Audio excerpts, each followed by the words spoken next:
of the assassination of Reverend Martin Luther King Jr. Today in the Capitol, we will have an observance under leadership of the Speaker, which I'm honored to participate in.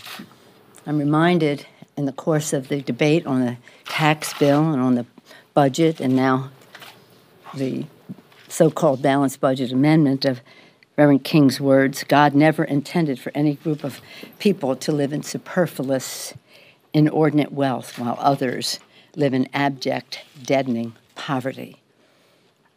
But that seems to be a course that this tax bill, which gives 83% of the benefits to the top 1%, which will tax the middle class to the tune of 86 million people in the lifetime of the bill, which increases the national debt by over $2 trillion. And that $2 trillion is the engineering of their undoing of Medicare, Medicaid, and Social Security. We have seen that in the president's budget, the beginning of all of that, and now in the so-called balanced budget amendment. The balanced budget amendment is no way balanced in terms of values and how we invest in our future to keep America #1 in every respect. So the deficits of $1 trillion or more, and now we have the Trump $1 trillion deficit. $1 trillion deficit. The CBO found that the GOP tax scam would add even more to the debt than they had originally projected. In fact, as Senator Corker has said, Senator Corker of Tennessee, Republican of Tennessee, if it ends up costing what has been laid out here, it could be one of the worst votes I've made. This Congress and this administration likely will go down as one of the most fiscally irresponsible administrations and Congresses we have ever had. The GOP, now it's my words, end of quote, the GOP tax scam mortgaged the future of our seniors and our families and our children in order to give even more money to Wall Street, pharmaceutical companies, big corporations, and the wealthiest 1%. Now Republicans have the chutzpah to bring forth a balanced budget amendment. Engineered, this is engineering, budget engineering, to force devastating cuts to Medicare, Medicaid, and Social Security. Republicans want America's seniors to give up one of the pillars of their health and economic security, retirement security, to pay for GOP giveaways to the wealthiest. So we'll be having that debate on the floor today. It's absolutely going nowhere. You know, it needs two-thirds vote on the floor today, which it will not get, and then it needs 3/4 of the states to ratify it. So I don't even know. It won't get 2/3 today. So again, what else is happening this week? And every minute it changes. We have seen the president dangerously escalate his threats against the special counsel. President Trump's disparagement of special counsel Mueller's investigation, as the president said, as an attack on our country, is a new low, even for President Trump. This investigation has made clear that the Russians perpetrated a strategic attack on the 2016 elections to support the Trump campaign. The special counsel has handed down multiple indictments and secured guilty pleas of Trump campaign officials in connection to Russia's meddling. If the president fires special counsel Mueller or Deputy Attorney General Rosenstein, it will ignite a constitutional crisis. It would declare that President Trump believes that his administration and his campaign are completely above the law. House Judiciary Democrats, led by Ranking Member Nadler, have introduced a companion to the bipartisan Senate legislation to protect the special counsel's legislation. That's Nadler, Jackson Lee, and Cohn legislation in the House. The special counsel must be allowed to follow the facts unhindered. Almost every week, we see new evidence of the Trump administration's culture of corruption, cronyism, and incompetence. EPA Administrator Scott Pruitt has displayed a staggering ethical blindness. President Trump must fire him. Pruitt's abuses of office are representative of an administration that uses their powerful positions to enrich themselves and their friends. In the case of Pruitt, who pays? His policies are about depriving our children of clean air, clean water, clean drinking water, food safety, just complete disregard for the responsibility of the Environmental Protection Agency, and there for the benefit of his rich friends. As you know, multiple members of the cabinet, of the Trump cabinet, are under federal investigation for graft, corruption, and sticking taxpayers with multi-million-dollar bill for their extravagance and lavish lifestyles. Republicans in Congress must end their complicity in all of this and finally take action to hold this administration accountable for its abuses. You may not recall, but some may recall that in 2005, 2006, one of our mantras during the campaign was to drain the swamp, to end the Republican culture of cronyism, corruption, and incompetence. And that's exactly what we did. The president has expropriated that term of art, drain the swamp. And what does he do but have an administration that is wallowing in it? Any questions? Yes, ma'am. On Bob Mueller and Rosenstein, Yeah. if President Trump makes moves to fire either of them, would that be grounds for impeachment? Well, I think it would be a constitutional crisis, but let's hope that he does not. The three things that could happen. The president could let the investigation proceed, which Republicans in the Senate, at least, are encouraging him to do. We haven't seen too much of that in the House. Secondly, he could fire Mueller, or third, Rosenstein. I think they are synonymous. They are the same thing. The firing of Rosenstein should be viewed by the public as the curtailing of the investigation, effectively firing Mueller to do the job he's there to do. It would be a constitutional question. Right now, well, as you probably are aware, since Christmas we have been prepared for the president taking such an action, hoping that he would not, but prepared if he did. And we have hundreds of legal authorities, experts, judges, U.S. attorneys, academic experts on the subject of our Constitution standing ready to speak out should the president do that. As you may know, 800 events are planned around the country by some of the outside groups should the president do that. But let's hope that gives us some leverage to say to the president, you might want to think once, hopefully twice, about doing this. But it would be a constitutional crisis, and we'd take it one step at a time. First, we don't want him to do it.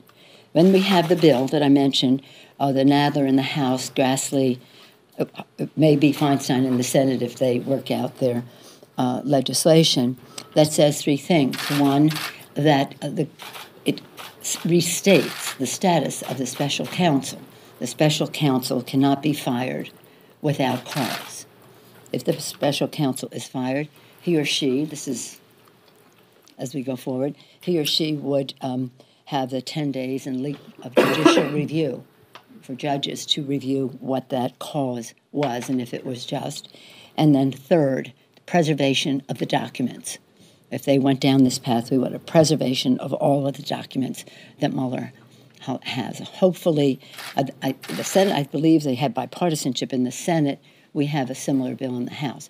If it happens that he would fire Rosenstein, for example, which seems there's a flirtation with it, if not a reality today, then I think it would be important for whoever takes his place and who would have say over the investigation to be someone who is confirmed by the Senate of the United States. So it's just not a lackey that the president puts in there to stop the investigation.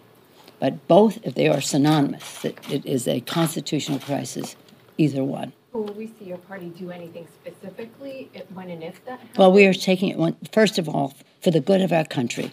We don't want the president to do this. So our focus now is to make sure he understands the kind of opposition, not political, but the validation that would come from the establishment and the American people. When I say establishment, I mean legal scholars, judges, U.S. attorneys, former attorneys general, both nationally and in states. Just an overwhelming response that this is not honoring the Constitution of the United States.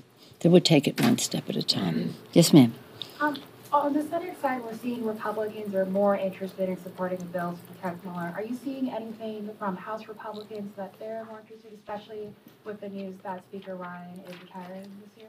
Well, when we did, and I think I shared this with some of you before, but forgive me if I was a different group. When we were doing the omnibus bill, we proposed to the Speaker and to Leader McConnell that we put in it provisions that I just described about the independence of the counsel and special counsel and how they cannot be fired, he or she cannot be fired without just cause, that there be judicial review of that firing, and then third, the preservation of the documents. They rejected that. We just said, no, this isn't a big deal, and this is really what the decent thing to do is. They rejected that, but their impression that they attempted to give us is that we understand how serious this is. But I haven't seen too much on the House side. We had one Republican that we were hoping would be a sponsor of the Nadler bill, and then one thing and another, he's not. So hopefully there'll be others, though, who will speak out. And the American people have to speak out. This is about each person in our country. This president is saying to anybody who might have any encounter with the law, I'm better than you are. I'm above the law. You are not. That's just wrong. Yes, sir. On the subject of Speaker Ryan's retirement, I'm going to ask you to read the tea leaves. Do you think it, suggests anything or reveals anything about what's going to happen this November? Do you think the Republicans are worried about holding on to their majority in the House? Yes, they should be. But I hope they're resting and not thinking about it that much, as we fully intend. We understand the challenge that is out there, the urgency, and the American people understand the urgency of winning this election.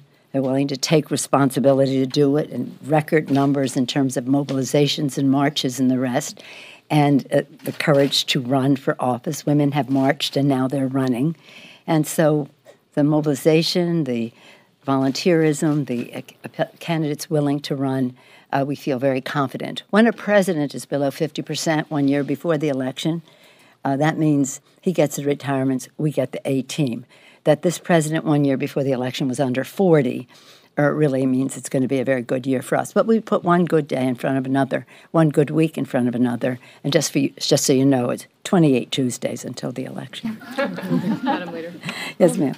Madam Leader, thank you. I wondered how Speaker Ryan's retirement affects Democrats' strategy as you look to the campaign.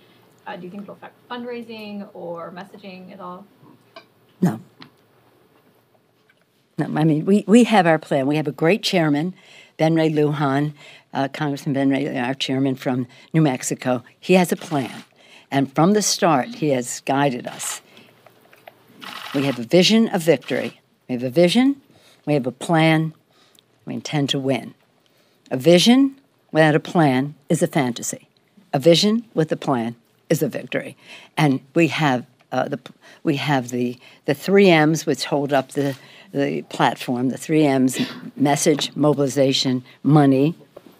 The platform is the management of it all, on which our candidates will step, and we're very, very proud of all of our candidates as they go forward. So we're not watching their game, we're watching our game, and we believe that our candidates have their own purpose. Each one of them has their why. Why are they running? And universally, they are running to make the future better for their constituents. And their purpose, their authenticity, their connection to their own constituents is what this is about. It's about the future. It's not about the internal workings of the Republican caucus. Yes, ma'am. Madam Leader, you discussed a little bit about preparations you're doing. What groundwork are you laying for in the event that you do take back the House of Representatives to use the power of this body to hold the president accountable? Well, our first responsibility when we take back the House will be what it was when we took back the House in '06, and that is to make the future better for the American people. That is our purpose. Our better deal, better jobs, better pay, better future is our theme and our purpose. So that is what our focus is. That's what the election is about, the future.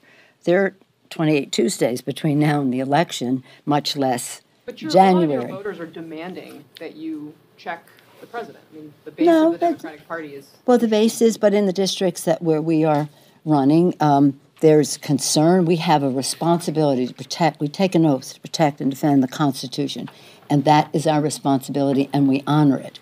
But the election is about the future, and that is what our agenda will be about.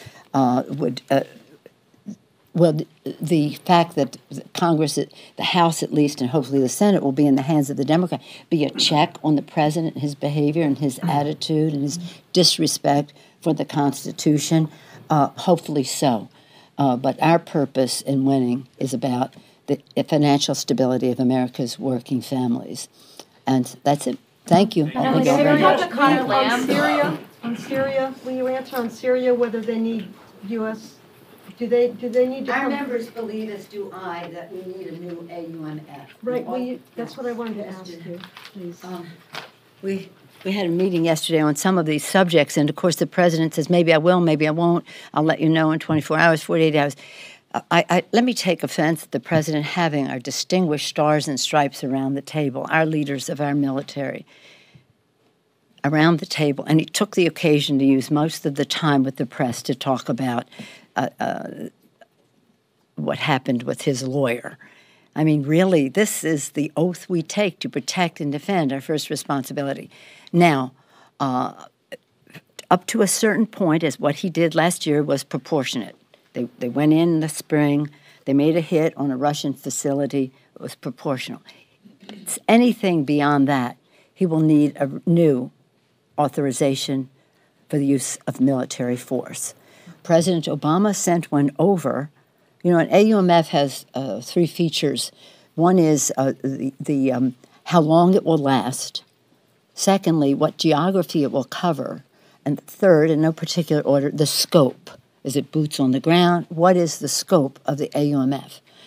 President Obama sent that over. The Republicans rejected it. However, that's what we need to do now. If the president intends to do anything more than the proportionate, discrete strike on a facility for a particular purpose in a limited amount of time. So that is a discussion that has been going on in our caucus for a while. And in fact, Congresswoman Barbara Lee, who has been our champion on this issue, won that point in the Appropriations Committee. And just in the most strange way, the Republicans just took an eraser and erased it out of the bill. They didn't bring it up with anybody. They didn't make a suggestion that perhaps they wanted to do something else. They just erased it. It was appalling. I haven't seen anything like that. But they're afraid of that. And so we'll have to have that discussion. Yes. Thank you. Do you think he's backtracking on whether to launch missiles?